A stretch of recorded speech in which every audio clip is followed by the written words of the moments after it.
سمعت على أن ينفعوك بشيء لم ينفعوك إلا بشيء قد كتبه الله وإن استمعوا على أن يضروك بشيء لم يضروك إلا بشيء قد كتبه الله الحديث أو كما قال عليه الصلاة والسلام وصلى الله وعلى سيدنا ومولانا محمد وعلى آله وأصحابه وسلم وصلى الله على سيدنا ومولانا محمد وعلى آله وأصحابه وسلم صلى الله على سيدنا ومولانا محمد وعلى آله وأصحابه وسلم يا رب صل وسلم دائما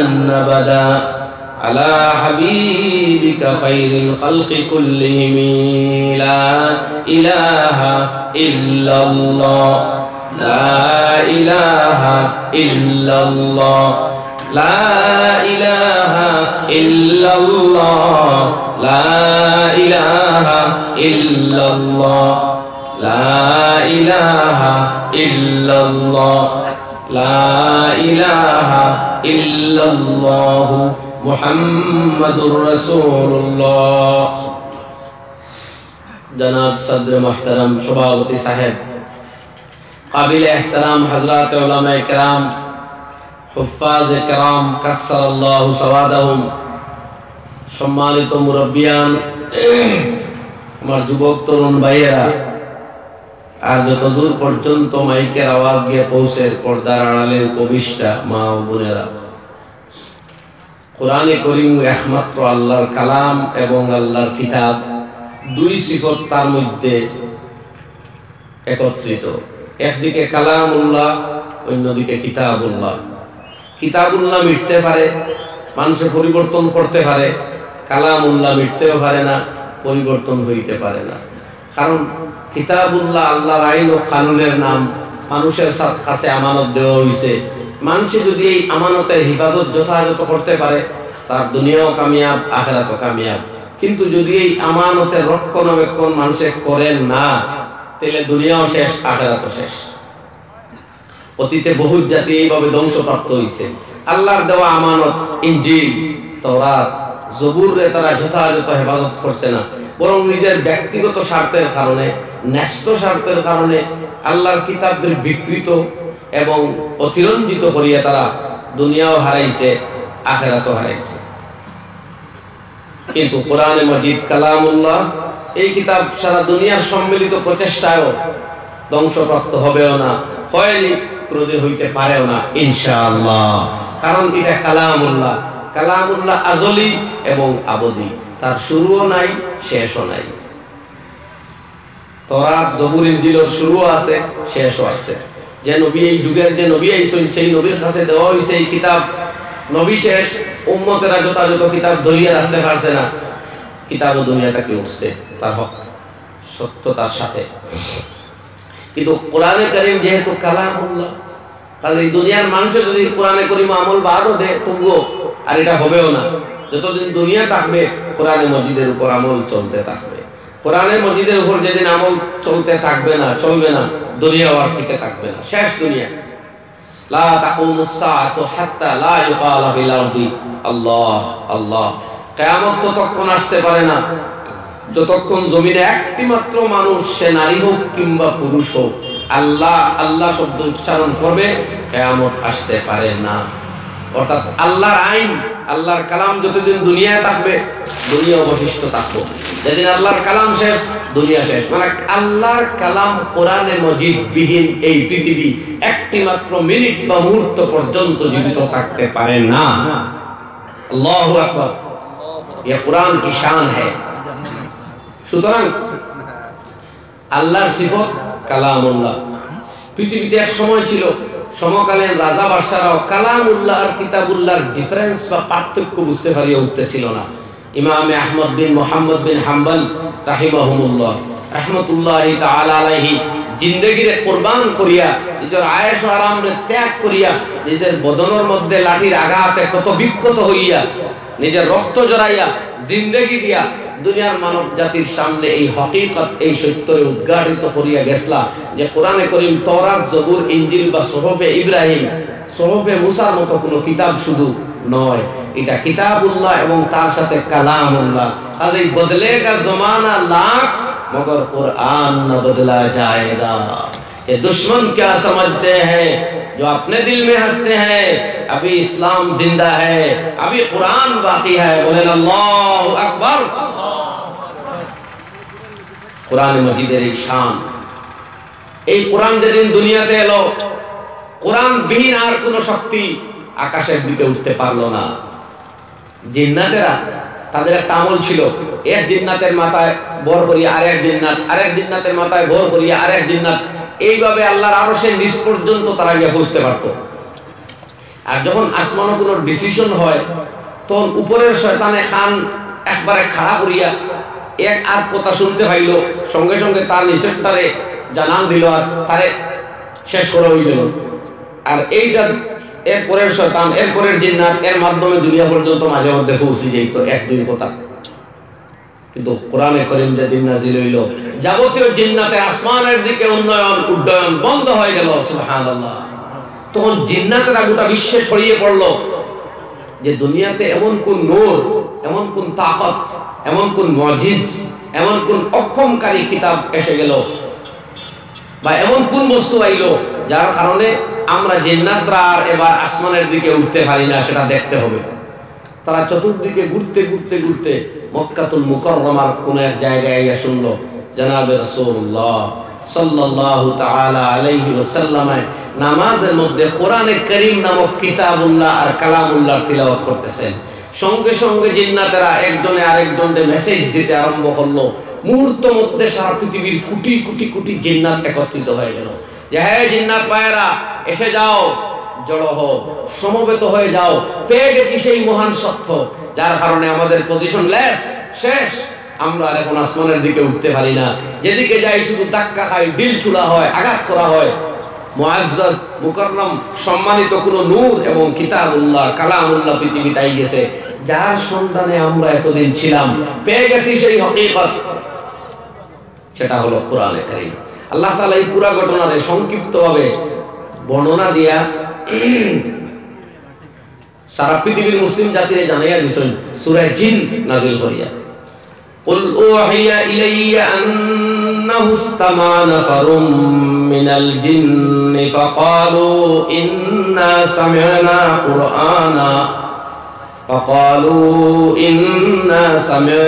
কুরআনান আজাবা ইয়াহদি ইলার রুশদি ফাআমান্না বিহি ওয়ালান নুশরিকা বিরাব্বিনা আহাদা।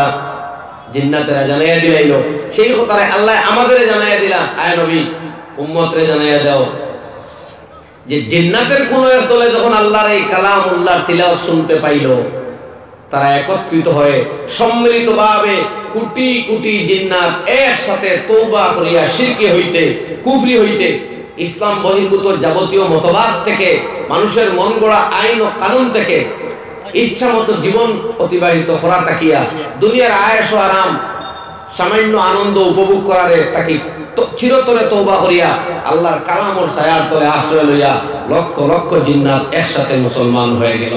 এই কথা আপনার উম্মতকে জানাইয়া দেন। কুল ওহিয়া ইলাইয়া, আয় নবী বলে দিন আমার কাছে ওহী এলো, আন্নাহু ইসতামা নাফারুম মিনাল জিন, যে শুনতে পেয়েছে জিন্নাতের ছোট্ট একটি জমাত, নাফারুম মিনাল জিন অথবা নাফারুন আনফারুন বিভিন্ন জমাত, এক দল এখান থেকে মেসেজ দিয়ে আরেক দল, এরপরে আরেক দল, সারা দুনিয়ার জিন্নাতের কাছে জানান দেওয়া হয়ে গেছে, তারা জানতে পারছে। ফাকালু, এবং সেই যাদের নসিবে আবার ঈমান ছিল মুসলিম জিন্নাতদের কথা বলা হইতেছে, ইন্না সামি'না কুরআনান আজাবা, আমরা শুনে ফেলেছি সেই বিস্ময়কর আল্লাহর কালাম। ফাআমান্না বিহি, সুতরাং আর আমরা কোনো গড়িমসি করলাম না, কোনো দ্বিধা দ্বন্দ্বের মধ্যে লিপ্ত হইলাম না, আমরা কোরআন পেয়ে গেছি তাই আমরা মুসলমান হয়ে গেলাম। সুবহানাল্লাহ। ওয়ালান নুশরিকা বিরাব্বিনা আহাদা, আর জিন্নাতেরা সম্মিলিতভাবে তওবা করতেছে যে আর জীবনে আমরা আমাদের রব, আমাদের প্রতিপালক আল্লাহ সুবহানাহু ওয়া তাআলার সাথে আর কোনোদিন কাউকে শরীক করব না। আমরা তো এতদিন ছিলাম বিভিন্ন বস্তুর উপাসক, বিভিন্ন দ্রব্যের উপাসক, বিভিন্ন শক্তির গোলাম। আজ সব ছাড়িয়ে আমরা খালিকে কায়নাতকে মানিয়ে নিলাম। সুতরাং এই গোয়ালিপাড়ের বৃহত্তর অঞ্চলের যুবক ভাইরা কোরআনে পাকের এই মজলিস থেকে হাইলাকান্দি গোয়ালিপাড়স্থ এই কোরআনে করিমের ঐতিহাসিক এই জলসায় বসিয়া আমরা কি সিদ্ধান্ত নিতে পারি না যে কোরআনে করিমে মদ নিষিদ্ধ করেছে, সুতরাং মৃত্যু পর্যন্ত কোনোদিন নেশার দ্রব্য মুখে দিব না।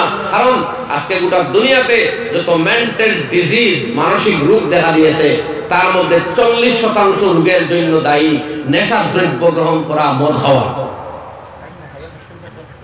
জার্মান বিশিষ্ট চিন্তাবিদ বেন্টন উনি বলতেছেন যে ইসলাম ধর্মের সবচেয়ে বড় যুগান্তকারী এবং ঐতিহাসিক বৈশিষ্ট্য হলো এই যে ইসলামে তার শুরুতেই নেশার দ্রব্য গ্রহণ করাটা কি মুসলিম জাতির বিরত রাখছে, নিষেধ দিছে। এটা ইসলামের একটা আন্তর্জাতিক বুনিয়াদী বৈশিষ্ট্য। সুবহানাল্লাহ বলেন। অথচ আজকে আমরা মুসলিমরা বুঝতে পারতেছি না। কারণ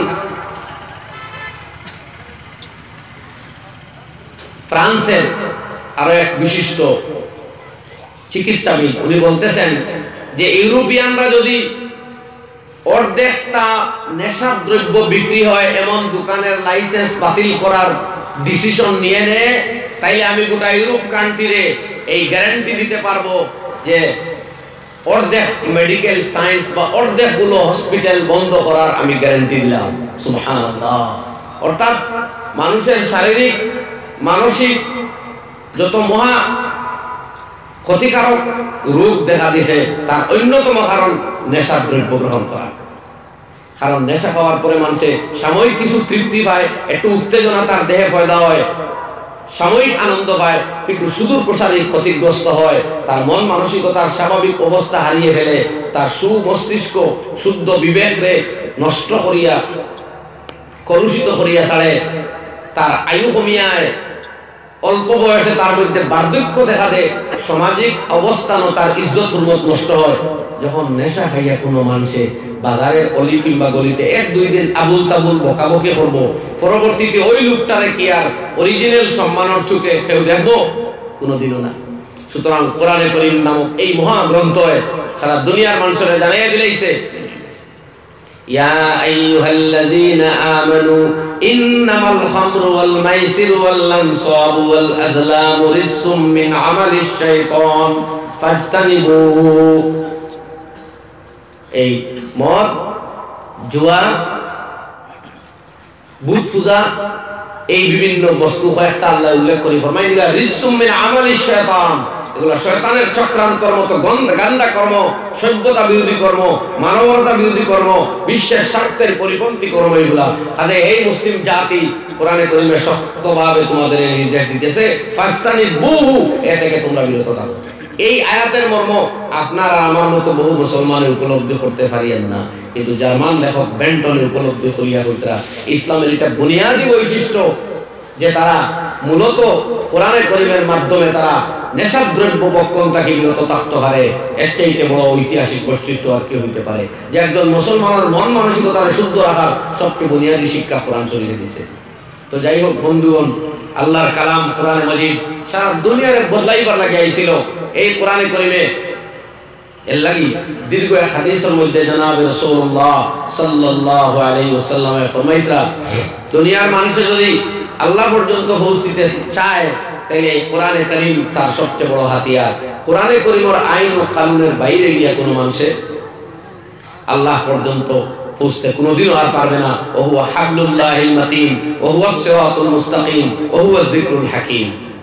এটাই যিকরে হাকিম, বিজ্ঞানময় প্রজ্ঞাময় আল্লাহর জিকির, ওটাই আল্লাহ পাওয়ার শক্ত রশ্মি, ওটাও ও হুয়া সিরাতুল মুস্তাকিম, ওটাই সঠিক পথ।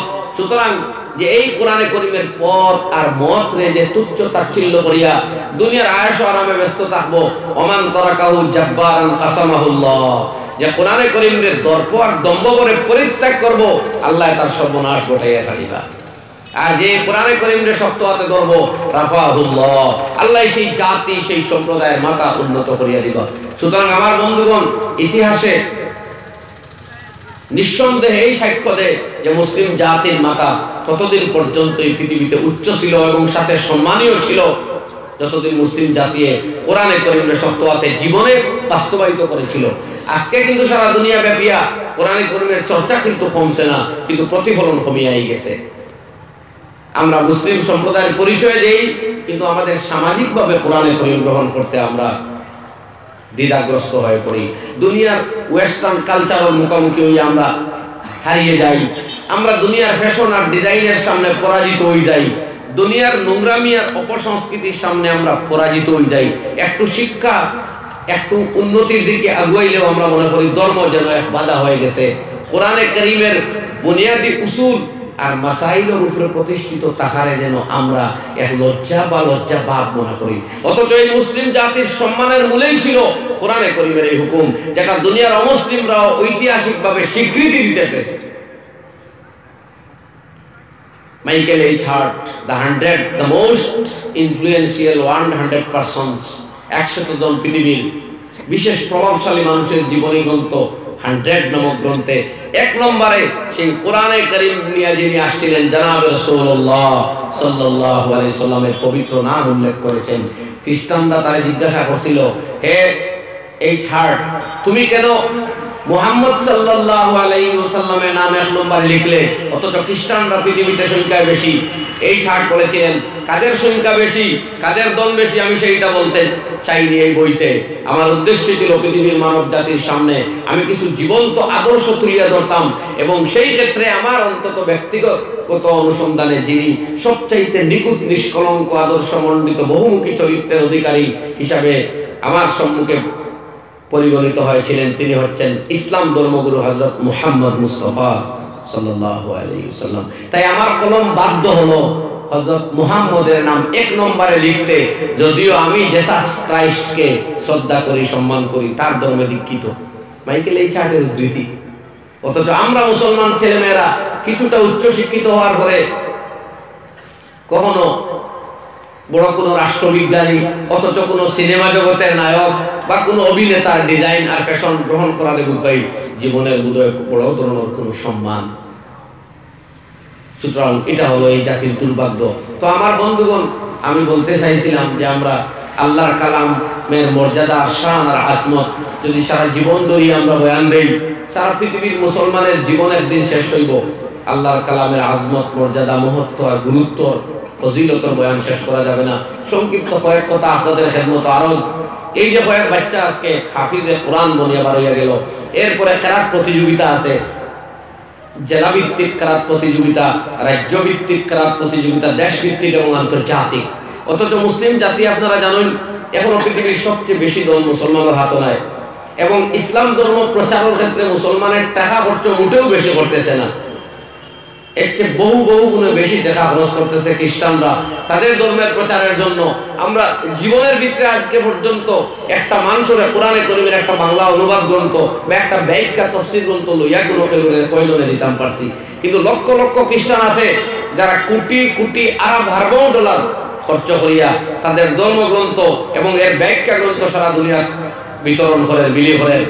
এত সত্ত্বেও আজকে পর্যন্ত সারা দুনিয়াতে খ্রিস্টানদের ধর্মগ্রন্থ ইঞ্জিল বা বাইবেলের তিলাওয়াতের কোনো প্রতিযোগিতা দুনিয়ার কোনো হাল হয়েছিল না। কোথাও বাইবেলের হাফিজ বা ইঞ্জিলের হাফিজ নামক কোনো ছেলে বা কোনো মেয়ে এখন পর্যন্ত খ্রিস্টানরা দুনিয়ার সামনে তুলে ধরতে পারছে? মোটেও না। বরং তাদের বাইবেল ইঞ্জিলগুলা মূল যে ভাষা হিব্রুতে নাজিল হয়েছিল, সেই হিব্রু ভাষায় আপনার এই এবং ইব্রানি ভাষায় তিলাওয়াত করনেওয়ালা বা ওই ভাষা জানা ব্যক্তিরও সারা বিশ্বে বড় অভাব। 1-2টাও আছে কিনা সন্দেহ। বরং মিউজিয়াম গুলোর মধ্যে হিব্রু ভাষায় 1-2টা বাইবেল লিখিত আছে, কিন্তু সেই ভাষা জানাওয়ালা মানুষের বড় অভাব। আমেরিকা নিউ ইয়র্ক শহরে একবার এক প্রতিযোগিতা হয়েছিল, সেই বড় প্রতিযোগিতার অনুষ্ঠানও একটা লোকও পাওয়া গেছে না যে বাইবেলে বা ইহুদি ধর্মগ্রন্থ যেটা সেইটারে হিব্রু ভাষায় রিসাইট করতো, আবৃত্তি করতো, কোনো লোক পাওয়া গেছে না। বরং তারা ইংরেজিতে পাঠ করিয়ে শোনাইছে। অথচ আমরা পিছনে কোনো মানি পাওয়ার নাই, এমন কোনো বড় উৎসাহমূলক কোনো বড় এমন কিছু একটা নাই। আজকে যদি বাইবেল বা ইঞ্জিলের মতো কোনো বই কণ্ঠস্থকারী কোনো মানুষ পাওয়া যায়, হয়তো আমেরিকানরা এর কয়েক বংশরে বড় বড় পুরস্কার দিয়া টাকা পয়সা দিয়া মালামাল করিয়ে দিলেই তো পারে। কিন্তু আজকে কোরআনে করিম অবিপুল কণ্ঠস্থকারী ছেলেরা বাড়িয়েরা, কারণ কিটা তাদের প্রত্যেকের ভিতরে আছে আল্লাহ সুবহানাহু ওয়া তাআলা তাদের মা বাপ বংশ খানদান উস্তাদ প্রত্যেকের দিল একটাই উপহার, যেটা আমরা আল্লাহর দরবার থেকে পাইব।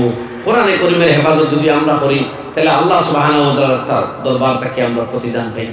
এইটাই হলো আমাদের মকসুদ এবং আল্লাহ সুবহানাহু ওয়া তাআলা এটা কবুল করুন, বলেন আমিন। সুতরাং বন্ধুগণ, এটা তো দুনিয়ার সাময়িক সম্মান। হাদিস আর কোরআন যদি আপনি স্টাডি করেন, এদের ফজিলত আমি প্রথমে বুখারী শরীফ জিলদে সানি বাবু ফজাইলে কোরআনের মধ্যে থেকে হাদিস উল্লেখ করতে চাই। জনাব রাসূলুল্লাহ সাল্লাল্লাহু আলাইহি ওয়াসাল্লাম ফরমাইতেছেন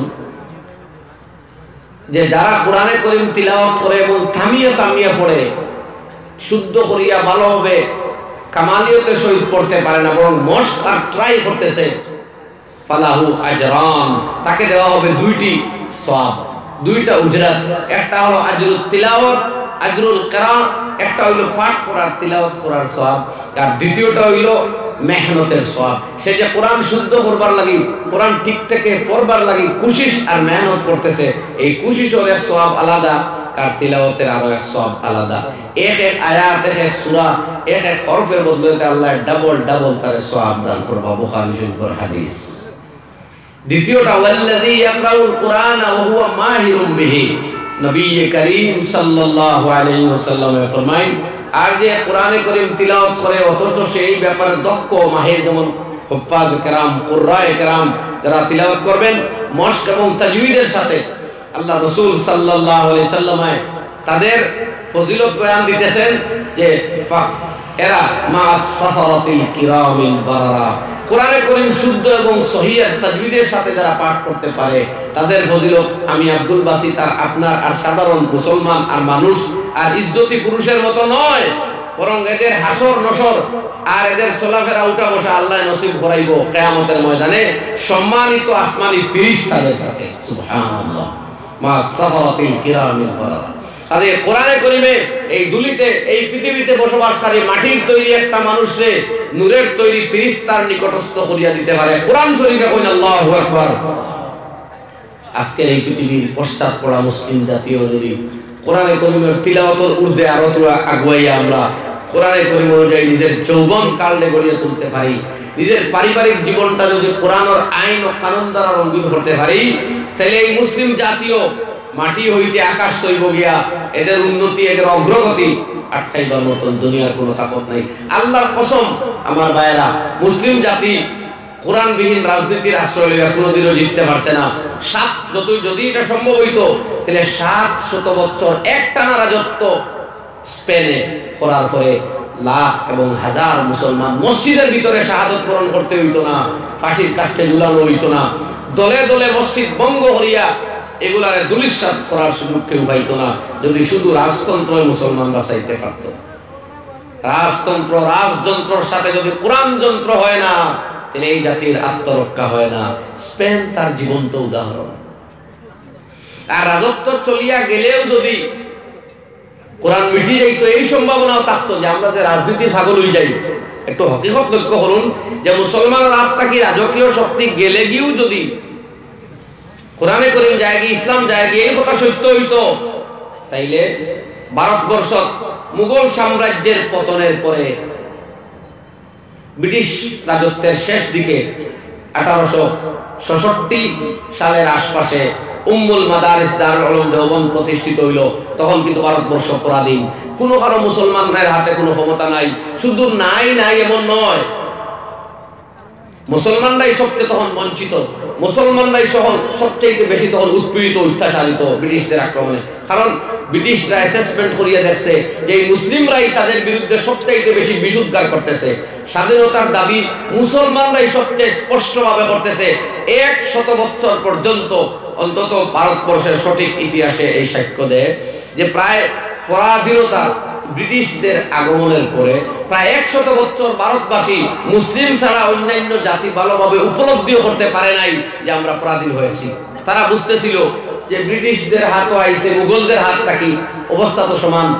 মুসলমানরাই এই উপলব্ধি ভারতবাসীরা করাইয়া দিল যে না, রাজত্ব শুধু হাত বদল হয়েছে এমন নয়, ভারত বর্তমানে পরাধীন, ব্রিটিশদের দখলে।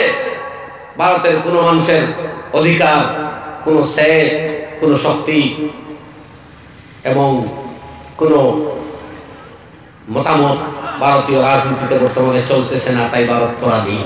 কিন্তু আমি আপনাদের খেদমতে হইতে চাই এই কথা যে যদি রাজত্ব গেলেও দেশ দিন যাইত কি, তাহলে দারুল উলুম দেওবন্দ যেটা উম্মুল মাদারিস, তার 6 মাস পরে মুজাহিদুল উলুম সাহারানপুর উত্তরপ্রদেশ, এর আরো কয়েকদিন পরে দারুল উলুম নাদওয়াতুল উলামা লখনউ, ঠিক একটু পরে, এর একটু আরো আগে দারুল উলুম মিরাট প্রভৃতি বিশ্ববিখ্যাত মাদ্রাসাগুলো প্রতিষ্ঠিত হইয়া আজকে উম্মুল মাদারিস বলা হয় দারুল উলুম দেওবন্দকে।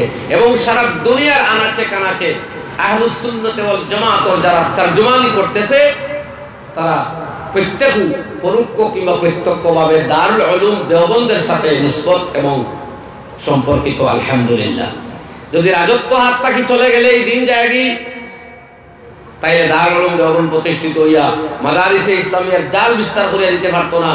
আর আইজো দারুল উলুমরেও ইসলামী শিক্ষার ধারক এবং বাহক বলিয়া সারা পৃথিবী স্বীকার করিয়া নেয়। সুতরাং মুসলমানের হাত তাই রাজত্ব গেছে, কিন্তু আলহামদুলিল্লাহ দ্বীনে ইসলাম যাইতে দেওয়া হইছে না, ইসলামী তালিম যাইতে দেওয়া হইছে না, ইসলামের তাহজিব ও তামাদ্দুন পুরোপুরি বিদায় দেওয়া হইছে না। বরং জায়গায় জায়গায় উলামায়ে কেরাম প্রত্যক্ষ এবং পরোক্ষভাবে দেওবন্দের ফরজন্দ হযরত মাওলানা মুহতারাম ইসমাইল সাহেব দামাত বরকাতুহুম সহ আমার আশপাশে ডানে বামে যে অগণিত উলামায়ে কেরাম, হুফাজে কেরাম বিদ্যমান আছেন, এখন এই মজলিসে এরা প্রত্যেক দারুল উলুম দেওবন্দের প্রত্যক্ষে কিংবা পরোক্ষে ফরজন্দ এবং দারুল উলুম দেওবন্দের সন্তান। সেই দারুল উলুমের প্রতিষ্ঠা কিন্তু হলো সেই সময় যখন মুসলমানের হাত থেকে রাজনৈতিক ক্ষমতা চলে গেল। আমি প্রশ্ন করতে চাই আপনারা, যখন মুসলমানের হাতে ছিল ক্ষমতা, রাজত্ব,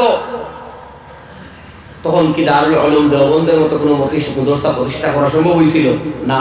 দিল্লিতে 1000-এর মতো মাদ্রাসা ছিল, প্রত্যেকটা বন্ধ হয়েছে। খালি রাজত্ব একমাত্র শর্ত উঠেও না। হ্যাঁ, রাজত্ব দরকার, সেটা ইসলামের অন্য ব্যাপার, কিন্তু ইসলামের বুনিয়াদ কোরআনে কারীম রক্ষার লাগি রাজকীয় পাওয়ার একমাত্র জরুরত নাই, এর প্রমাণ ইতিহাস। কিন্তু কোরআনে কারীমের তাহজিব এবং তামাদ্দুন ধরিয়া রাখা মুসলিম জাতির অস্তিত্বের জন্য জরুরি। এর লাগি আজকের এই কোরআনে কারীমের মজলিস থেকে আমরা এই অঙ্গীকার করিয়া যাই যে আল্লাহর আইনের সামনে কারো আইন আমরা অগ্রাধিকার দিতে পারি না। আল্লাহর আইন ও কানুন, কোরআনে কারীম এটা আইনের কিতাব, কোরআনে কারীম বিধি বিধানের কিতাব, কোরআনে কারীম মাসলাম মাসাইলের কিতাব, কোরআনে কারীমের ব্যাখ্যা স্বরূপ আছে 7 লক্ষ হাদিস, এবং কোরআন আর হাদিস দুইটা তাকে আইন প্রণয়ন করা হয়েছে ফিকহ শাস্ত্র।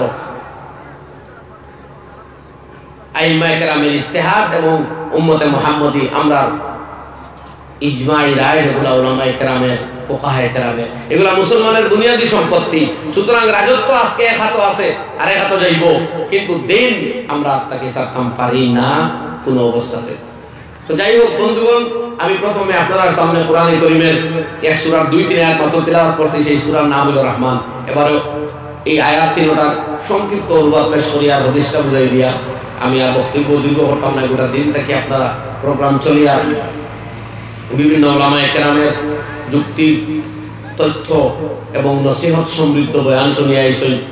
আমি শেষ প্রান্তে আইয়া আপনাদের মতো উপস্থিত, সামান্য কয়েক কথা আলোচনা আমি বিদায় নিব। প্রথমে আমি তেলাওয়াত করছি সূরা রহমানের কোনো ফজিলত, বিস্তারিত আমি কই যেতাম না। সূরা রহমানের এইটুকুন ফজিলত যে সূরাতুর রহমান যদি কোনো মুসলমানে একদিন রাত্রের ভিতরে যে কোনো সময় তেলাওয়াত করতে পারে, তাইলে এই দিন আল্লাহর দেওয়া তার উপরে যাবতীয় নিয়ামতের শুকরিয়া যেন সে আদায় করেছে, সেটা লেখা হবে আমল নামায়। দ্বিতীয়, এই সূরা রহমানের মধ্যে আল্লাহ তাআলা এই জানান দিতে আর রহমান আল্লামাল কুরআন, যিনি পরম করুণাময় দয়ালু আল্লাহ, তিনি শিক্ষা দিয়েছেন কোরআনে কারীম। তাই কোরআনে কারীমের শিক্ষা যত্রতত্র সকলের নসিব হয় না। যার প্রতি আল্লাহর রহমত আছে, আল্লাহর দয়া আছে, আল্লাহর মুহাব্বত আছে, সেই কোরআনে কারীমের ইলম পায়। এই জন্য ইউতিল অন্যত্র আয়াত আল্লাহ সংক্ষিপ্ত ব্যাখ্যা দিতরাই হতার ইউতিল হিকমাতা মাইয়াশা, হিকমত বা ইলমে দ্বীনের গভীর জ্ঞান আল্লাহ যারা চায় তাকে দেয়। ওমাই ইউতাল হিকমা, যাকে এই জ্ঞান দেওয়া হলো, ফাকাদ উতিয়া খাইরান কাসীরা, তাকে দুনিয়ার বেহতরিন নিয়ামত দেওয়া হলো, তার সেটা উপলব্ধি করা দরকার। যে আমার হয়তো টাকা কড়ি অ্যাকাউন্টে এমন বেশ নাই, আমার খুব বেশি নাম জপ নাই, কিন্তু কোরআনের উলুম আমার সিনার মধ্যে আছে, কোরআনে করিম আমার সিনার মধ্যে আছে, তো ফাকাদ উতিয়া খাইরান কাসীরা, তাকে বেহতরিন অগণিত বালাই দেওয়া হলো। হাদিস শরীফ সাক্ষী, মান ইউরিদিল্লাহু বিহি খাইরান ইউফাক্কিহু ফিদ্দীন। আরেকটু কদম আগবাড়িয়া, যে ব্যক্তির ক্ষেত্রে আল্লাহ কোনো কামিয়াবি, মঙ্গল আর বালাইয়ের সিদ্ধান্ত নেন, সেই ব্যক্তির এই মালুমাতের দিনের মালুমাত দান করেন। এই দুই কথা সামনে রাখিয়া সুফিয়ান ইবনে উয়াইনা রাহমাতুল্লাহ আলাইহি ফরমাইতেছেন, মাল্লাম ইয়াতাগান্না বিল কুরআনে ফালাইসা মিন্না। এর দুই অর্থ হইতে পারে। এক অর্থ এই কুরআয়ে কেরাম কারি সাহেবদের কথা, যে যারা কোরআনে করিম শুদ্ধ সুন্দর কণ্ঠে তিলাওয়াত পারে, তারা যদি কোরআনে করিম সুন্দর করিয়া তিলাওয়াত করে না, এটা বড় অন্যায়।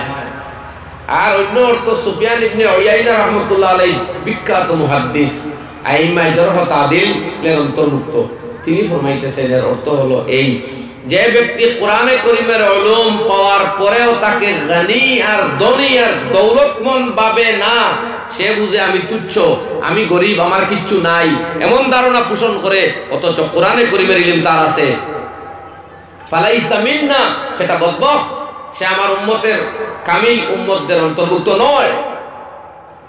তার মানে কোরআনে করিমের উলুম যদি আপনার সিনার মধ্যে থাকে, তাহলে আপনি বুঝুন যে দুনিয়ার সবচেয়ে বড় বেনিয়াজ আর দুনিয়ার দৌলতমন্দ ব্যক্তি আপনি। সুবহানাল্লাহ।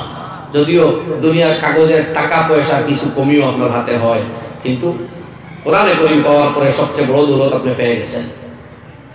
কারণ আর রহমান আল্লামাল কোরআন, আপনাকে কোরআন শিক্ষা দিয়েছেন রহমান, যিনি দয়ালু, তার দয়ার খাতিরে আপনাকে কোরআন দেওয়া হয়েছে। কোরআন সবাই পায় না, কোরআন সকলের ভাগ্যে জুটে না। আজকে প্রায় 700 কোটি মানুষ, কিন্তু তার মধ্যে 160 কোটি মানুষ মাত্র 4 ভাগের 1 ভাগও নয়, মাত্র 4 ভাগের 1 ভাগ মানুষ যারা আল্লাহ কোরআনে করিমের নিয়ামত দান করেছে। বলেন আলহামদুলিল্লাহ। যদিও এই কোরআনে করিম আল্লাহর কসম কেবলমাত্র মুসলমানদের কিতাব নয়, কোরআনে করিমের কোন জায়গায় আল্লাহ তাআলা এই উল্লেখ করেননি যে এটা শুধু মুসলমানদের জন্য দিয়েছি, শুধু আরববাসীদের জন্য দিয়েছি, শুধু মুহাম্মদুর রাসূলুল্লাহ সাল্লাল্লাহু আলাইহি ওয়াসাল্লামকে যারা নবী বলে স্বীকার করবে, এই গ্রন্থ কেবলমাত্র তাদের গ্রন্থ। আল্লাহর কসম, কোরআনে করিমের কোন জায়গায় আপনারা এমন কথা পাবেন না, বরং কোরআনে করিমের জায়গায় জায়গায় উল্লেখ করা হয়েছে হুদাল লিন্নাস, এটা মানব জাতির হেদায়েতের কিতাব, মানব মুক্তির কিতাব, মানব মুক্তির কিতাব, মানব বিশ্বকে পথ প্রদর্শন করা কিতাব। ওয়া বাইয়িনাতিম মিনাল হুদা, আর দুনিয়ার হেদায়েতের পথকে স্পষ্টভাবে তুলিয়া ধরব কোরআনে করিমে। ওয়াল ফুরকান, আর হালাল আর হারামের তমিজ করিয়া দিবে কোরআনে মাজিদ। দুনিয়ায় হালাল আর হারামের ফরক বুঝে না, কোরআনে করিম সেই কিতাব যেটা হালাল রে হালাল করবো আর হারাম রে হারাম করবো। 2-3টা মিসাল দেই। যেমন দুনিয়ায় দেখেন, আপনি 100 টাকা দিয়ে বস্তু গোয়ালিপার বাজার হইতে কিনলেন, আলগাপুর বাজারে গিয়ে সেই বস্তু 120 টাকা বেচলেন, তাই 20 টাকা আপনি বেচাইছেন না? এই 20 টাকা আপনার জন্য হালাল, বিলকুল হালাল, পবিত্র হালাল। আর আপনি আরেক মানুষের ঋণ দিচ্ছেন 100 টাকা, 1 মাস বাদে ওই টাকা আনিয়ে দিল, আর আপনার 20 টাকা সে অতিরিক্ত দিল। আপনি ঋণ দেওয়ার সময় প্রত্যক্ষে বা পরোক্ষে, ডিরেক্ট বা ইনডিরেক্ট এমন ডিমান্ড রাখছেন যে আমার অতিরিক্ত কিছু দেওয়া লাগবে। তখন যদি আনিয়ে 20 টাকা আপনারা দেয়, তাহলে সেও 20 টাকা দিল, মগর এটা হইল হারাম, আসদ্দুল হারাম, এটা সুদ। আগেও কিন্তু আপনি 20 টাকা অতিরিক্ত পাইছেন, কিন্তু সেইটা হইল হালাল, আর এখন 20 টাকা অতিরিক্ত পাইছেন, এটা আসদ্দুল হারাম। কোরআনে করিম এই জায়গা ফরক করিয়া দিছে, আহাল্লাল্লাহুল বাইআ ওয়া হাররামার রিবা। এই বিক্রি কিনি, ক্রয় বিক্রয়ের মাধ্যমে যে মুনাফা হয়, এটা আল্লাহ তাআলা হালাল ঘোষণা দিতেছেন, আর সুদের মাধ্যমে অতিরিক্ত যে দৌলত পাওয়া হয়, এটা হারাম ঘোষণা দিয়েছেন। তো দুনিয়ায় বুঝবাই, সদকা যখন দেওয়া হয় পয়সা কমে, সুদ যখন আনা হয় টাকা বাড়ে। আল্লাহ তাআলা ফরমাইতা না, ইয়ামহাকুল্লাহুর রিবা ওয়া ইউরবিস সাদাকাত, সদকারে আল্লাহ বৃদ্ধি করেন, আর সুদরে আল্লাহ নিশ্চিহ্ন করেন। সুদের মাধ্যমে নিশ্চিহ্ন হয় সম্পত্তি একদিন না একদিন। অথবা সুদরে আল্লাহ উচ্ছেদ করতেছেন, আর ব্যবসা আর তিজারত আর সদকারে আল্লাহ বাড়াইতেছেন। তো এই জায়গা ডিফারেন্স করিয়া নিয়ে দেয় কোরআন করিম এই কিতাব। দুনিয়ায় বুঝবাই আজকেও কোন যুবক এবং যুবতীর মধ্যে যদি পারস্পরিক বোঝাপড়া হয়ে যায়, তাইলে নাকি এটা হালাল। সমস্ত ইউরোপিয়ান কান্ট্রিতে বর্তমানে, তারা আমেরিকাতে বিশেষ করে, এটার কোনো আইন বোঝা হয় না। যদি এক যুবক আর যুবতীর সম্মতি থাকে, যে কোনো ভাবে তারা একত্রে বসবাস আরম্ভ করে দিতে পারে, কোনো অসুবিধা নাই। কিন্তু না, এই ক্ষেত্রে কোরআনে কারীমে একমাত্র ফরক করিয়া দিতে হইছে, না, বিবাহের প্রতিশ্রুতি দিলে বিয়া হয় না, বিয়ার আশা থাকলে বিয়া হয় না, ছেলে আর মেয়ের শুধু সম্মতিতে বিয়া হয় না, যখন আকদ হবে, নিকাহ হবে, তখনও একমাত্র এই মেয়ে লোক হালাল। এর আগ পর্যন্ত হারাম, আসাদুল হারাম, প্রতিশ্রুতিতেও হারাম, সহমতের ভিত্তিতেও হারাম, ভালোবাসার লুপ এবং টুপ দিয়া হইলেও বিলকুল হারাম। এই ফরক ইসলামে করিয়া দিছে। তাহলে আল্লাহ রাব্বুল আলামিন ফরমায়েন, ওয়ালা তাকরাবুজ জিনা ইন্নাহু কানা ফাহিশাতাও ওয়া মাকতা ওয়া সাআ সাবিলা। জিনা আর ব্যভিচারের তুমি দ্বারে কাছে যাইও না। যে ধরনের কর্মকাণ্ড জিনা করতে বাধ্য করে এমন নাই, বরং যে ধরনের কর্মকাণ্ড কোন না কোলে মানুষের মধ্যে অবৈধ জৈবিক মিলের সুযোগ করিয়া দেয়, ব্যভিচারের সুযোগ করিয়া দেয়, সেই কর্মের দ্বারা যাইও না। কারণ এটা চূড়ান্ত নোংরামি, নিন্দনীয় এবং আল্লাহর গজব টানিয়ে আনে, অত্যন্ত মন্দ রাস্তা। আর অল্টারনেটিভ আল্লাহ দিয়া ফরমায়, ফানকিহু মা তাবা লাকুম মিনান নিসা, মেয়েদের মধ্যে হইতে যেখানে তোমার পছন্দ হয় তুমি বৈবাহিক সূত্রে আবদ্ধ হও। মাসনা, দুই দুই, ওয়া সুলাসা, অথবা তিন তিন, ওয়া রুবা, অথবা চার চার, চারটা পর্যন্ত ইসলামে অনুমতি দিছে। তুমি জিনায় যাইতে পারবে না, তুমি লিভ টুগেদার করতে পারবে না, তোমার পরকিয়া চলতে পারে না, লিভ ইন করতে পারো না, তোমার গার্লফ্রেন্ড হইতে পারে না। এগুলা সব হারাম, আসাদুল হারাম। একমাত্র পথ হলো বিয়া।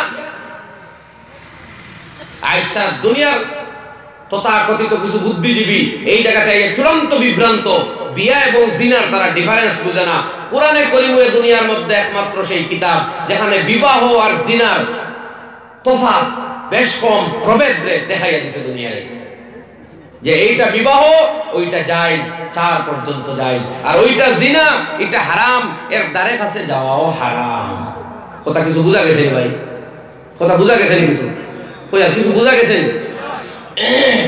আজকে সারা পশ্চিমী বিশ্ব এই জায়গাতে তারা বিভ্রান্ত। এর লাগে তাদের দেশের না মহিলাদের কোনো ইজ্জত, সম্ভ্রম, নারীত্ব, সতীত্ব আছে। মানুষের বাচ্চা, মানুষের সন্তান কুকুর বিড়ালের বাচ্চার চাইতে আরো নিন্দনীয় অবস্থায় খণ্ড বিখণ্ড দেহ, ছিন্ন বিচ্ছিন্ন দেহ পাওয়া যায় রাস্তায়, ডাস্টবিনে, হাসপাতালের অলিতে গলিতে, নিকটে কাছে। মানুষের কোনো মূল্য তাদের কাছে নেই। আল্লাহর আইন রে যারা বিদ্যাঙ্গুলি দেখায়, আল্লাহর আইন রে যারা তোয়াক্কা করে না, দুনিয়াতে কোনোদিনও তারা সম্মানী হইতে পারে না আমার বন্ধুগণ। এর লাগি হাদিসে পাকের মধ্যে জনাব রাসূলুল্লাহ সাল্লাল্লাহু আলাইহি ওয়াসাল্লাম ফরমাইতেছেন, মা আমানা বিল কুরআনে মান ইস্তাহাল্লা মাহারিমাহু আও কামা ক্বালা আলাইহিস সালাতু ওয়াসসালাম। যে ব্যক্তি কোরআনে কারীমের হারাম রে, কোরআনে কারীমের হারাম রে হালাল মনে করে, কোরআনে কারীমের নিষিদ্ধ কোনো হারাম রে হালাল বলিয়া মনে করে, সেই ব্যক্তি কোরআনে কারীমের উপর ঈমান আনা ব্যক্তি নয়, সে মুমিন নয়। তাহলে কোরআনে কারীম আইছে দুনিয়াতে হালাল রে হালাল দেখাইয়া দিত, হারাম রে হারাম করত। কোরআনে কারীমের হারাম রে যদি কেউ হালাল ভাবে বা হালাল রে হারাম ভাবে, এই উভয় ক্ষেত্রে তার ঈমান চলে যায়। কোরআন নাউযুবিল্লাহি মিন যালিক। আজকে দুনিয়ায় ফ্যাশন বাইর করছে, বিয়ার প্রতিশ্রুতি দিয়া কোনো মেয়ের লইয়া ঘুরারে জায়েজ বুঝবায়, ছেলে এবং মেয়ের সহমতের ভিত্তিতে যে কোনো জায়গায় বসবাস আরম্ভ করারে তারা বৈধ বুঝ পায়, আধুনিকতা বুঝ পায়, মডার্নাইজেশন বুঝ পায়, ফ্যাশন বুঝ পায়, আধুনিক শিক্ষার অধিকার বুঝ পায়। কিন্তু ইসলাম এইটারে চূড়ান্তভাবে হারাম ঘোষণা দিছে এবং কিয়ামত পর্যন্ত হারাম।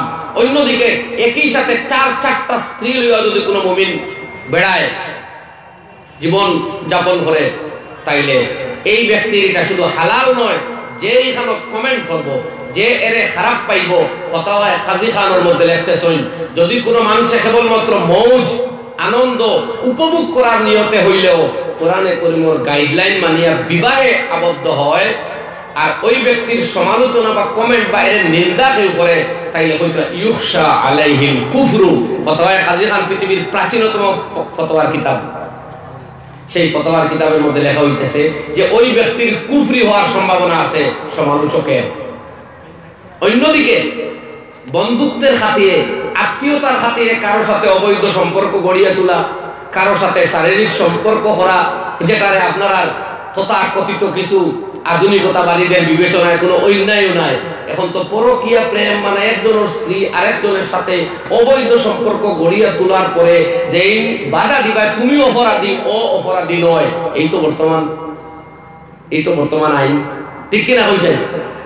যে আলোচনা করবা তুমি অপরাধী, দুনিয়া যদিও এটাকে স্বীকৃতি দিতে চায়, দুনিয়া দেখ তার আইন তার জায়গা। এই যে মুসলমান আমরা আল্লাহর আইনের উঠে অন্তত আমাদের দেওয়ানি মাসাইলের ক্ষেত্রে আমরা কোনো ব্যক্তির আইন মানতাম পারি না কখনো। তো দুনিয়ায় বুঝবে মেয়ের বিয়ার তো প্রতিশ্রুতিও লাগে না, এটা বলে তার জৈবিক অধিকার। স্বামী বাদ দিয়ে অন্য পুরুষের সাথে 1-2 রাত থাকা, বেড়াইতে যাওয়া, আড্ডায় লিপ্ত হওয়া, এটা কোনো অন্যায় না। আপনি যদি অভিযোগ করেন তাইলে আমাদের দেশের আইন, বর্তমান আইন মতে আপনি অপরাধী। দেখলেন কথা, আপনি অপরাধী বললেন কেন? অত যা ইচ্ছা করবে। অথচ যদি ওই ব্যক্তি বিয়া করে এটার সমালোচনার চোখে দেখা হয়। মুসলমান কোন জায়গা? কোরআনে কারীম আইছে না হালাল হারাম গুলাটে করিয়ার গুলা জলে মাছ ধরার সুযোগ কেউ দিত, এই জন্য কোরআন আসে নাই। তাই বিয়ার প্রতিশ্রুতি দিয়া অবৈধ সম্পর্ক, ভালোবাসার প্রতিশ্রুতি দিয়া অবৈধ সম্পর্ক বা ভালোবাসার নামে কার সাথে সাক্ষাৎ করা, ভিডিও কল করা, ওর ফটো দেখা, ওর সাথে যাচ্ছে তা বলা, এইটা হারাম, কিয়ামত পর্যন্ত হারাম। যারা এটা হালাল মনে করব তাদের ঈমান খাতরে মে হ্যায়। এটা আব্দুল বাসিতর পকেটের আওয়াজ নয়, হাদিসের কিতাব খুলেন আর কোরআনে কারীমে লিখাই মা আমানা বিল কুরআন মান ইস্তাহাল্লা মাহারিমাহু। পরিষ্কার হাদিস, যে ব্যক্তি আল্লাহর হারামকে হালাল ভাবে, ঠিক তার মফহুম অন্যটা, হারাম রে হালাল ভাবে, হালাল রে হারাম ভাবে, সে মুমিন নয়। তার ঈমানে কোরআনের উপর তার ঈমান হয় নাই। কোরআনে কারীম ওয়াল ফুরকান, কোরআন শরীফের আরো এক নাম ফুরকান, এখানে ফরক করিয়া দেয় যে ওইটা হালাল আর ওইটা হারাম। তাই আল্লাহ রাসূল সাল্লাল্লাহু আলাইহি ওয়াসাল্লাম স্পষ্ট সহিহ হাদিসের মধ্যে ফরমাইতেছেন আল হালালু বাইয়িনুন ওয়াল হারামু বাইয়িন। হালাল গুলা বস্তু আল্লাহ স্পষ্ট করে বয়ান দিয়েছেন, হারাম গুলা অত্যন্ত স্পষ্ট। ওয়া বাইনাহুমা উমুরুম মুশতাবিহাত, তার মাঝখানে কিছু আছে সাদৃশ্যপূর্ণ বস্তু, এটা দ্বারা কাছে আপনি গোছাগুছি করা ঠিক নাই। কিন্তু হালাল হালাল, হারাম হারাম স্পষ্ট। তো যাই হোক আমার বন্ধুগণ, কারোর সাথে ব্যক্তিগত সম্পর্ক গড়িয়ে তোলা, ইউরোপিয়ানরা আজকে বা ভারতবর্ষের তথাকথিত প্রগতিবাদীরা বিয়ারে খারাপ চোখে দেখে এই কারণেও, কারণ তারা তো বিয়ার দরকার নাই। তার যখন ভালোবাসা আপনার ইচ্ছা মতো যদি এক মেয়ের ইচ্ছা হয়ে যায় আপনার লোকের থাকার চলার, তে বিবাহিত হইলেও তার স্বামীর বাড়ির রাখিয়ে আপনার সঙ্গে থাকতে পারবো। যখন সুপ্রিম কোর্টটা কি এই জাতীয় আইনি বৈধতা ফাইলিছে আর আপনার কিছু বলার অধিকার আছে? তো তার আবার বিয়ার দরকার নেই কোনোদিন বলছে, তার তো দরকার নয়, তার দ্বারা ইচ্ছা লেগে বেড়াইবো, খালি এর মতামতটা লাগবো। কিন্তু ইসলামে তো মতামতে হালাল হয় না, নিকাহ হইতে হইব, আকদ হইতে হইব, আর আকদ হইতে হইলে অন্য স্ত্রীর লোকে তো আকদ হয় না। সুতরাং ইসলামে হালাল গুলাকে তুলিয়া ধরছে, হারাম নিষেধ করছে, দুনিয়ার সামনে সেটা তুলিয়া ধরালে।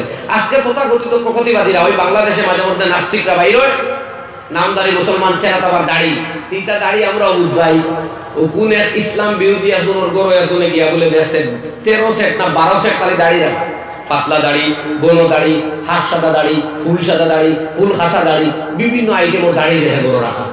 কই ওইটা কি রে ভাই? বলে যখন যেটার দরকার করে ওটা ইউজ করি, যখন সাদা দাড়ি নিয়ে যাওয়া লাগে সাদা দাড়ি লাগাই, খালা দাড়ি লাগানি পরে খালা দাড়ি লাগাই, আমরা খামো ওটা আমরা করিয়া বেড়াই, বুঝলেন?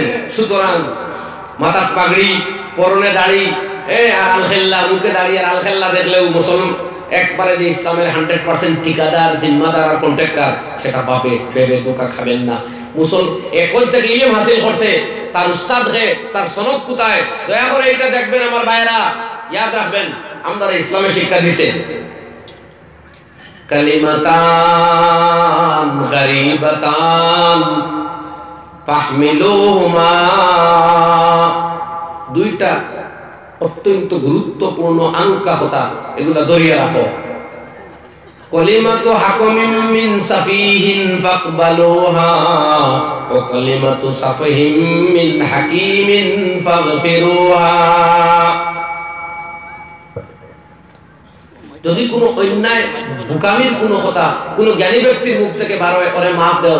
আর কোনো জ্ঞানের কথা মূর্খের কাছ থেকে বার হয়, একমতের কথা কোনো মূর্খের মুখটা কি বাইর হয়, গ্রহণ করো। এটা হলো জাগতিক নলেজের ক্ষেত্রে। কিন্তু ইলমে দ্বীনের ক্ষেত্রে শরীয়তে আমাদের শিক্ষা দিয়েছে কি জানেন? ইন্না হাযাল ইলমা দীনুন ফানজুরু আম্মান তাখুযুনা দীনাকুম। ইলমে দ্বীনের কোন কথা যদি আপনার গ্রহণ করতে হয়, তাহলে আগে দেখতে হবে ওই ব্যক্তিটাকে।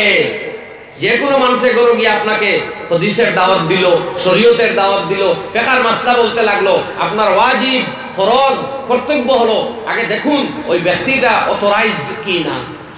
সেই ইলম করতে গিয়ে আইলো। কারণ আপনারা জানেন ইবলিসের বহুত ইলম আসলো। ইবলিস সে শুধুমাত্র আলিম ছিল এমন নয়, মুআল্লিম আসলো। আলিম আর মুআল্লিম, আলিম মানা জ্ঞানী আর মুআল্লিম মানা যে জ্ঞান দেয়, বিতরণ করে। তাহলে আলিমটা কি কোনো কোনো ক্ষেত্রে আমরা বুঝতেছি যে অনেক এক ক্ষেত্রে মুআল্লিমের পজিশন পুরো বেশি না, কিন্তু ইবলিস জেনারেল মুআল্লিম নাই, মুআল্লিফার সিনিয়র জুনিয়র এই যে কোনো মাদ্রাসার মুআল্লিম নাই, মুআল্লিমুল মালায়েকা, ফেরেশতাদের টিচার অফ এঞ্জেল ছিল ইবলিস।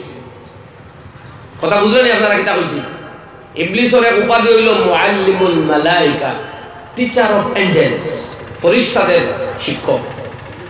তাদের কোরআন শরীফ আছে, সে নসিহত করছে আইয়া। দেখুন কোরআন শরীফ পড়িয়া দেখুন সূরা বাকারা, আল্লাহ রাব্বুল আলামিন ফরমায়েন ওয়া কাসামাহুমা ইন্নী লাকুমা লামিনান নাসিহিন। আদম আর হাওয়াকে গুমরাহ করার আগ মুহূর্তে আইয়া ইবলিসে কসম খাইয়া কইতেছে যে দেখো আমি ওয়াইজ আইছি ওয়াজ করার। নাসিহুন মানে ওয়াইজ, নসিহতকারী, উপদেশ প্রদানকারী, অ্যাডভাইজার। এক ব্যক্তি আইয়া কসম করে কর আমি আইছি আপনারা বুঝাইতাম, সহিহ হাদিস লইয়া আইছি, এই দেখেন কোরআনে কারীমের রেফারেন্স, এই দেখেন বুখারী শরীফের হাদিস, এই দেখেন বাংলা আবু দাউদ শরীফ, এই দেখেন ফারসি মিশকাত শরীফ। এটা কইতে পারে। ইবলিস আরো বড় আলিম আসলো। সেও আইয়া আদম আর হাওয়া আমরা বাবার মারে দড়ি দিছে আইয়া।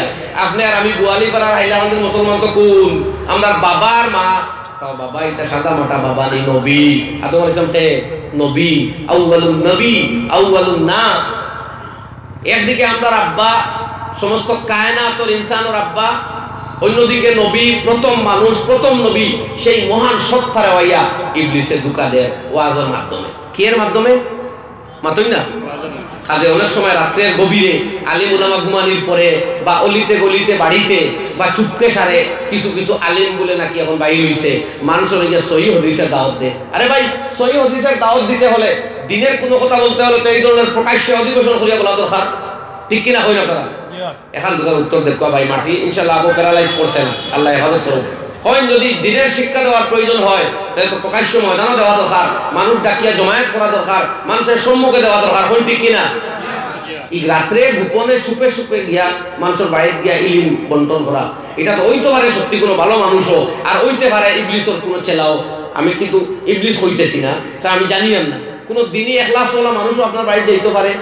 আর ওই যে ইবলিসও তো হইছে না, সেও আমি আইছি উপদেশ দেওয়া আপনারে কোরআন শরীফ করে পারে আল্লাহর হুকুম লইয়া। कासमाहुमा कसम करके उसने कहा इन्नी बेशक मैं लाकुमा तुम दोनों के लिए लामिनान नासिहीन नसीहत करने वालों में से हूं। আমি কসম করিয়া কইতেছি আমি আপনারা দুইজনের নসিহত করিয়া ইবলিসে হন। আর এই নসিহত শুনিয়া হযরতে হাওয়া ভটক গই বহক গই। হাওয়ায় তার কথা বিশ্বাস করি লাইছিল, কারণ কসম খাইয়া মানুষে কর আর এটা কত ডাট আলখাল্লা পরিধান করিয়া গেছে। তো হাওয়া মেলুক তো নরম মানুষ দুকা খাই লিছই। এর পরে কইছে তে থানে কিলা খাওয়াইতায় শরবত বানা, ও শরবত বানাইয়া আদম আলাইহিস সালামকে খাওয়াইয়া শেষ। যেমনে মাত্র দুইজনে ইবলিসের কথা শুনিয়া এইদিকে পাও দিছই, লগে লগে প্রথম শাস্তি আল্লাহ ওখান দিছে, দুইজনের বদন তাকে আল্লাহ জান্নাতের লেবাস খাইয়া লিয়েছে দিয়া।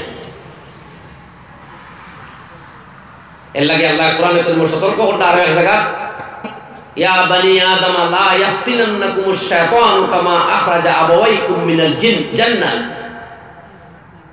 হে আদম সন্তান, তোমাদের মার বাবারে জান্নাত থেকে বিতাড়িত করছে ইবলিসে, তোমাদেরকে যাতে এই ধরনের ফিতনার মধ্যে ফেলে না দেয়।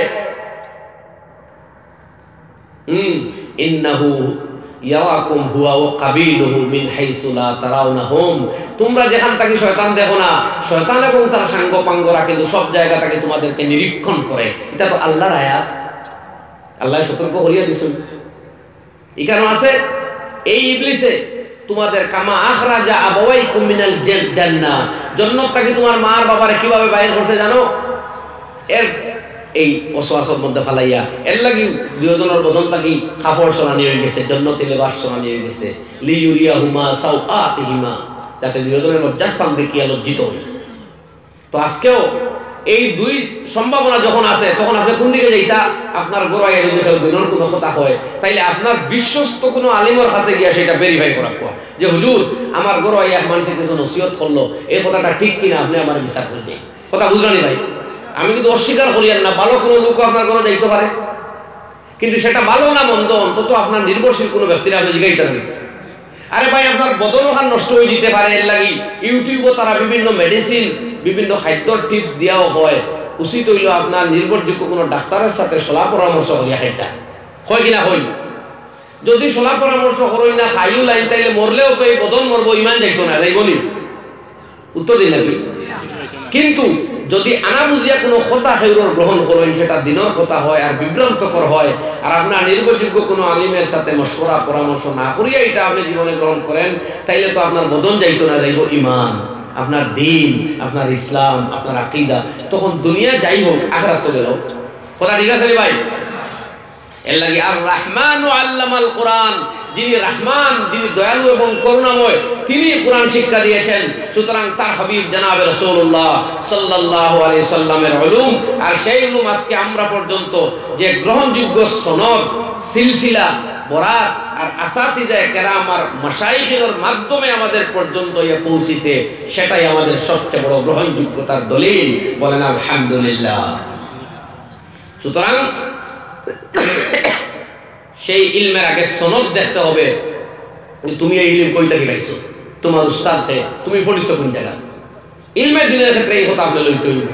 আগে আমি শেয়ার করেছি, কিন্তু বিজ্ঞানের কোনো সূত্র যদি আপনারা শিখাইবার হয়, আপনার ক্লাস 10 অঙ্ক শিখাইবার হয়, তাইলে এই স্যার তাহাজ্জুদ বুঝার না এই মুসলমান না খ্রিস্টানিটা আপনার দেখার অধিকার নেই। অঙ্ক শিখতে আছে, অঙ্কে পারদর্শী তার কাছে অঙ্ক শিখুন। ইংলিশ শিখতে আছে, ইংলিশে পারদর্শী তার কাছে শিখুন। দরকার নাই কেন ধর্ম বিবেচনা করা। কিন্তু দিন শিখতে আগে দিনদার হইতে হইব। ওখানে দিন শিখানে ইবলিসও আইছিল আদমার হাওয়ারে।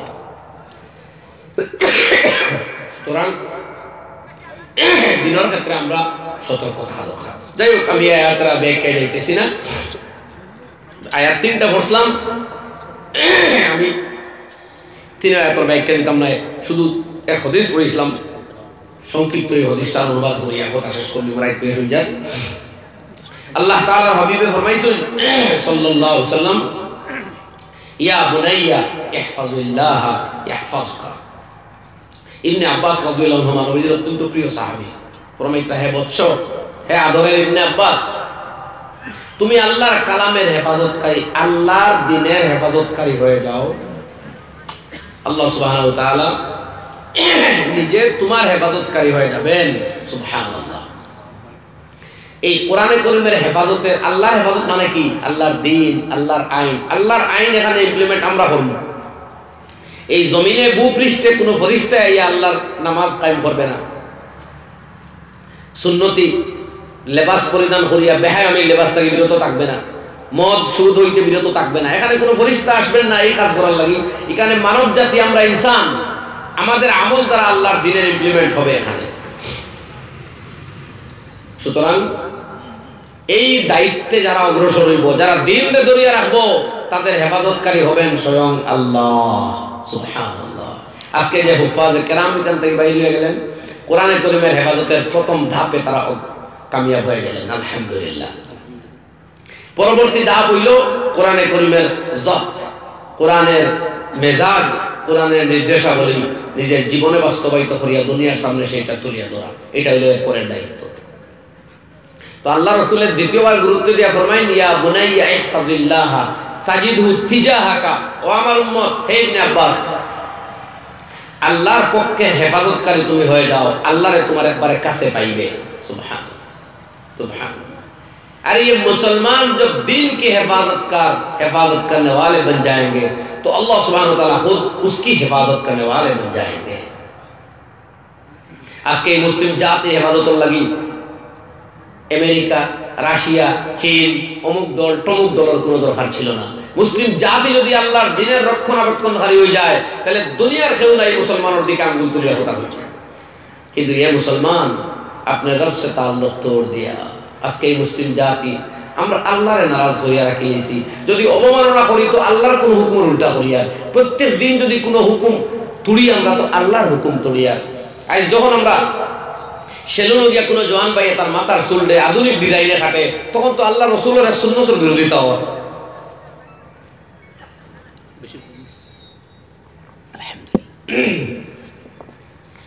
যখন কোনো মুসলমান মেয়ে মাথার কাপড় সরাইয়া আধুনিক ডিজাইনে সজ্জিত হইয়া কলেজে যায়, স্কুলে যায়, সামনে দিয়ে যায়, তখন তো আল্লাহর দ্বীনের কোনো হুকুমের অবমাননা হয়। তো কিছু তুলি যদি আমরা তো আল্লাহর হুকুম তুলিয়া, তো যখন আল্লাহর হেফাজত আমরা উপরে তাকে উঠে যাইব, তো দুনিয়াকে আমরা হেফাজত করবো। ইয়ানসুরকুমুল্লাহু ফালা গালিবা লাকুম ওয়া ইয়াখযুলকুম ফামান যাল্লাযী ইয়ানসুরকুম মিন বাদি। আল্লাহ রাব্বুল আলামিন ফরমায়, ইয়ানসুরকুমুল্লাহু ফালা গালিবা লাকুম, যদি আল্লাহ রাব্বুল আলামিন তোমাদের সাহায্যকারী হয়ে যান, তোমাদের উপরে বিজয়ী হওয়ার দুনিয়াতে কোনো শক্তি নাই, কোনো রাষ্ট্র নাই, কোনো তাকত নাই। ওয়া ইয়াখযুলকুম, আল্লাহ রাব্বুল আলামিন যদি তোমাদেরকে বঞ্চিত করে দেন, ফামান যাল্লাযী ইয়ানসুরকুম মিন বাদিহি, তো কে আছে এমন যে এরপরে আর তোমাদের সাহায্য করতে পারে? আফালা তাকিলুন, এই হকিকত কি তোমাদের বুঝে আসে না? আল্লাহু আকবার। সুতরাং সর্বপ্রথম আসমান ওয়ালোं से ताल्लुक जोड़ना चाहिए मेरे दोस्तों। আল্লাহর সাথে প্রথম সম্পর্ক জড়িয়া এরপরে ময়দানে অগ্রসর হওয়া দরকার। সুতরাং সেই মূল জায়গার লোকে আগে সম্পর্ক জোড়া দরকার। তো যাই হোক বন্ধুগণ, আল্লাহ রাব্বুল আলামিনের হাবিবে ফরমায় দুই কথা, কোরআনের হেফাজত করো, দ্বীনের হেফাজত করো, আল্লাহ তোমার হেফাজত করবেন। তুমি দ্বীনের হেফাজত করে যাও, আল্লাহকে তোমার হাতের কাছে পাইবে। এরপরে আল্লাহ হাবিবে ফরমায় এটা এত সহজ নয়। কোরআনের হেফাজতকারী যখন তুমি হয়ে যাবে, দুনিয়ায় তোমার অবৈধ সম্পর্কের সুযোগ দিছে, তুমি সেটা প্রত্যাখ্যান করো, কোরআনের হুকুম মানিয়া চলো। দুনিয়া স্কুল পড়ার নামে, আধুনিকতার নামে, নারী স্বাধীনতার নামে নারীরে খোলামেলা ভাবে দুনিয়াতে চলার সুযোগ দিত স্যার আইনি প্রক্রিয়ায়।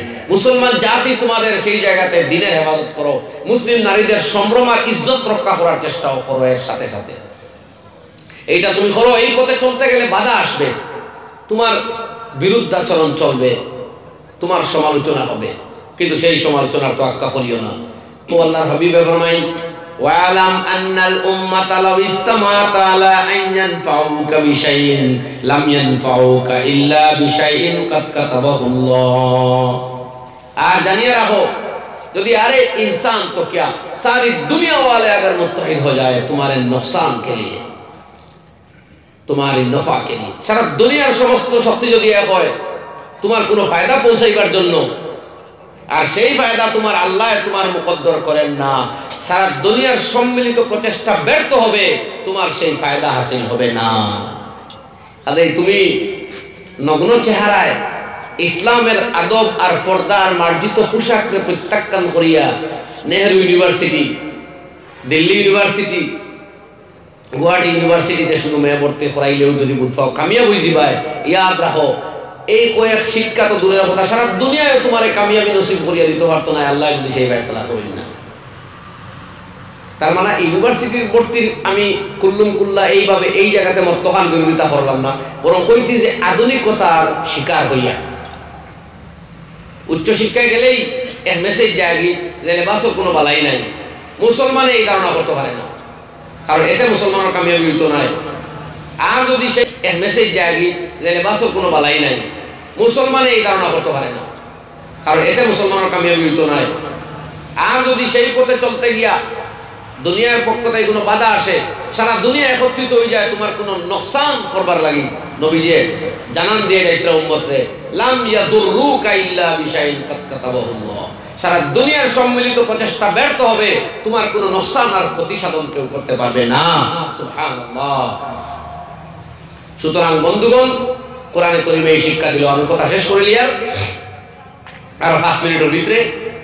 এর সাথে একটা কথা আপনারা খেয়াল রাখবা যে আজকে সারা দুনিয়া হুকুকে ইনসানিয়তে মাইর খায়, এটা চূড়ান্তভাবে মাইর খায়। হুকুকে ইনসানিয়ত মানে কি?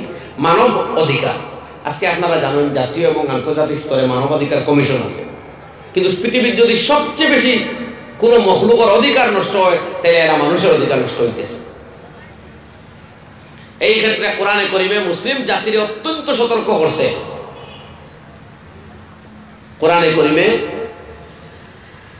যেভাবে আল্লাহর হক রাসূলের হক জানাইয়া দেওয়া হয়েছে, ঠিক এইভাবে তন্ন তন্ন করিয়া আর এক মানুষের হক, আর এক জীব জন্তুর হক, প্রতিবেশীর হক, লাগা গ্রামের মানুষের হক, লাগা মহল্লার হক, আপনার পার্শ্ববর্তী অন্যান্য ধর্মাবলম্বীর হক, ঠিক সেইভাবে তন্ন তন্ন করে আল্লাহ বয়ান করিয়া দিচ্ছে।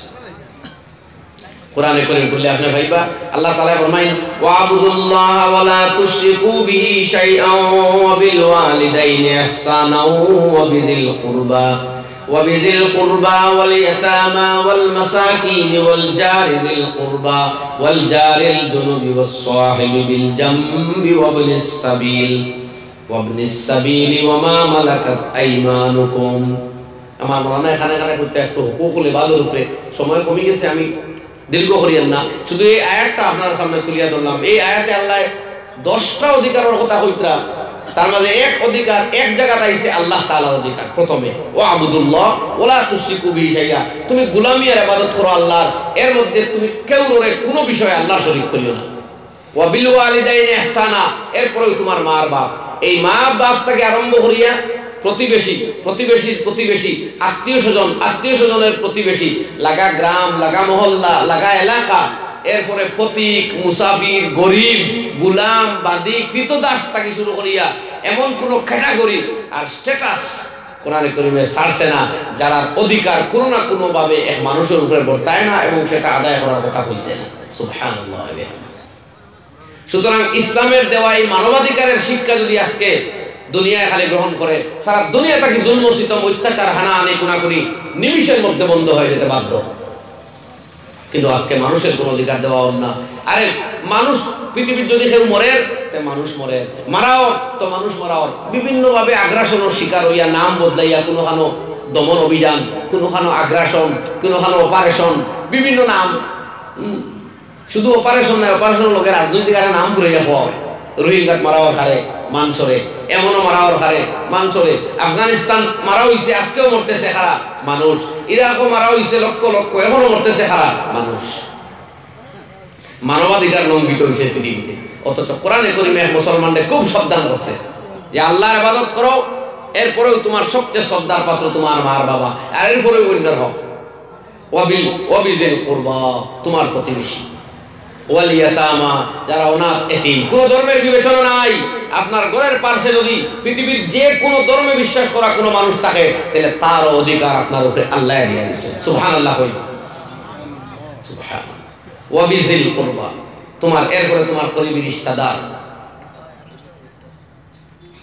অথবা তোমার করিবি প্রতিবেশী। ওয়াল ইয়াতামা ওয়াল মাসাকিন, এরপরে মিসকিন, গরিব, যে দরিদ্রের হক আল্লাহ ঘোষণা দিয়ে দিতা। সেই দরিদ্র মুসলমান হইতে পারে, অমুসলমান হইতে পারে। শুধু যাকাতের ক্ষেত্রে ওয়াজিব সদকা মানুষে মুসলমান ছাড়া অন্য মুসলমানদের দেওয়া জায়েজ নাই। এর বাইরে যত সদকা নাফিলে হইতে পারে, এবং প্রতিবেশীর সংক্রান্ত যত অধিকার যেভাবে মুসলমানের সেইভাবে মুসলমান। কিন্তু দুর্ভাগ্যবশত আজকে অমুসলমান হান থাকি মুসলমানের অধিকার তো আমরা রক্ষা করিয়ান না। আরে বাইরের অধিকার রক্ষা করিয়ান না, বিন্দু মাত্র স্বার্থ আঘাত পড়লে নিজের বাইরে হত্যা খুন পর্যন্ত করতে আমরা কোনটা বোধ করি না। আল্লাহু আকবার। কি অবস্থাতে এই জাতিকে আজকে দাঁড়াইলাম। বহুত মেহনতের দরকার আমার ভাই। কই আমরা সোচ গেল, ওমান কাতালা মুমিনান মুতাআম্মিদান, যে কোনো মানুষকে মারবো এবং যে যদি মুসলমান হয়ে যায় আর ইচ্ছাকৃতভাবে কোনো মুসলমান খুন করে, আল্লাহ আল্লাহ আল্লাহ, ফাজাযাউহু জাহান্নাম, পরিষ্কার কোরআন শরীফের ঘোষণা, এই ব্যক্তির ঠিকানা দুজক, যতক্ষণ পর্যন্ত সেই মৃত ব্যক্তির আত্মীয় স্বজনে মাফ করিয়া দিব না। হজ উমরা 1000 বার ময়দানে আরফা, 1000 বার তওবা, কোনো কিছুতেই কাম হবে না যতক্ষণ না সেই মৃত ব্যক্তির আত্মীয় স্বজন তোমাকে মাফ করে দিবে না।